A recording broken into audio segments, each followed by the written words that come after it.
कहते हैं सपने उन्हीं के पूरे होते हैं जो सपने देखते हैं। भारत के लिए हर युवा खेलना चाहता है, लेकिन इनमें से कुछ ही खिलाड़ी मंजिल तक पहुंचते हैं। ये वो खिलाड़ी होते हैं जो अपने जज्बे और जिद के आगे दुनिया पर राज करना चाहते हैं।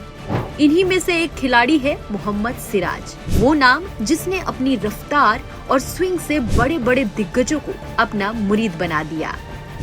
आज के इस वीडियो में हम बात करेंगे टीम इंडिया की नई सनसनी मोहम्मद सिराज की। मोहम्मद सिराज ने मैदान में और मैदान के बाहर इतना कुछ देखा कि उनके सामने हर चुनौती का कद बौना लगता है। मोहम्मद सिराज आज कामयाबियों की बुलंदी को छू रहे हैं, लेकिन इन सब के पीछे सिराज की कड़ी मेहनत और लगन है।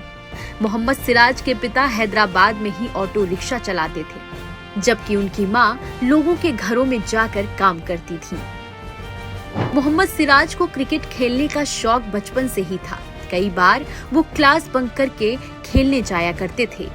सिराज के बड़े भाई हमेशा से ही उनका सपोर्ट करते थे और सिराज को क्रिकेटर बनाना चाहते थे।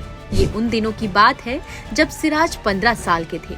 उन्होंने अपने लोकल लीग मैच में 25 ओवर में 9 विकेट झटके। सिराज को शुरू में बल्लेबाजी करना पसंद था, लेकिन सिराज के एक करीबी दोस्त ने उन्हें सलाह दी कि उन्हें बल्लेबाजी छोड़ गेंदबाजी पर ध्यान देना चाहिए। उसके बाद से ही सिराज ने गेंदबाजी पर ध्यान देना शुरू कर दिया था। गरीबी की वजह से सिराज कभी भी एकेडमी नहीं जा पाए, लेकिन इसके बावजूद सिराज ने अपनी मेहनत के दम पर इंटरनेशनल क्रिकेट तक का सफर तय किया। 2015 में उन्होंने हैदराबाद का एक क्लब ज्वाइन किया, जहां सिराज ने शानदार प्रदर्शन किया। सिराज को 2015 में ही रणजी खेलने का मौका मिला, लेकिन उनका प्रदर्शन कुछ खास नहीं था। लेकिन सिराज ने अगले सीजन में कमबैक करते हुए दमदार प्रदर्शन किया और 2016 में सिराज ने 9 मैच में 41 विकेट चटकाए और हैदराबाद की तरफ से सबसे ज्यादा विकेट लेने वाले गेंदबाज बने। यहाँ से एंट्री होती है भारतीय टीम के पूर्व गेंदबाज कोच भरत अरुण की, जिन्होंने सिराज को वो आत्मविश्वास दिया जिसकी सिराज को सबसे ज्यादा जरूरत थी।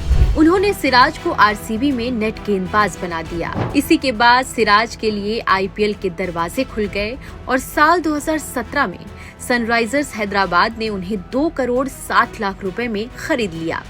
आईपीएल के अपने पहले ही सीजन में सिराज ने बेहतरीन प्रदर्शन किया। सिर्फ आईपीएल ही नहीं, बल्कि सिराज ने विजय हजारे ट्रॉफी में भी अच्छा प्रदर्शन किया, जिसके बाद सिराज को भारतीय टीम में खेलने का मौका मिला। वनडे और टी20 में शानदार प्रदर्शन करने के बाद सिराज को ऑस्ट्रेलिया में खेलने का चांस मिला। ये सिराज के लिए एक सुनहरा मौका था, जिसे सिराज गंवाना नहीं चाहते थे। लेकिन इस बीच एक खबर ने सिराज को तोड़ दिया। सिराज जब ऑस्ट्रेलिया के दौरे पर थे, तब उनके पिता की तबीयत खराब हो गई और कुछ ही समय बाद उनकी मौत हो गई। और जब सिराज के पिता के जनाजे को कंधा देने का समय आया, तो उसका टेस्ट डेब्यू इंतजार कर रहा था। उसे कुछ भी समझ में नहीं आ रहा था, लेकिन इस खिलाड़ी ने अपने पिता के सपने को पूरा करने का फैसला किया और ऑस्ट्रेलिया में रहकर कंगारुओं की कमर तोड़ दी। इस दौरे पर सिराज को नस्लीय टिप्पणी का शिकार होना पड़ा, लेकिन सिराज ने दमदार प्रदर्शन किया। सीरीज में सिराज ने 12 विकेट लिए और भारत को सीरीज जिताने में अहम भूमिका अदा की। ऑस्ट्रेलिया से वापस आने के बाद सिराज अपने पिता के कब्र पर गए, जहां वो काफी भावुक हो गए थे। सिराज अपनी कामयाबी का श्रेय विराट कोहली को देते हैं। सिराज ने इतना संघर्ष देखा है, इसलिए वो जमीन से जुड़े रहते हैं और अभी हाल ही में सिराज ने एशिया कप का फाइनल खत्म होने के बाद अपनी इनामी राशि को ग्राउंड स्टाफ को दे दिया, जिसके बाद दुनिया भर में सिराज की काफी तारीफ हो रही है।